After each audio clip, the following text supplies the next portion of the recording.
Police নয়, সেনাবাহিনীর সদস্যরা নুরুল হক নুরুকে আঘাত করেছে বলে জানিয়েছেন গণ অধিকার পরিষদের সাধারণ সম্পাদক রাশেদ খান। দুপুরে দলের সভাপতি নুরুল হক নুরের শারীরিক অবস্থা নিয়ে সংবাদ সম্মেলনে তিনি এসব কথা জানান।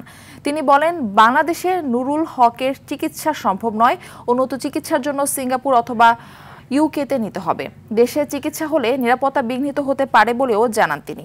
এছাড়া বিকেলে প্রধান উপদেষ্টার বাসভবন যমুনায় ৩ দল নিয়ে অন্তর্বর্তী সরকার বৈঠক বৈষম্য বলে অভিযোগ করে রাশেদ খান বলেন, সরকারের উপরে আস্থা রাখতে পারছি না।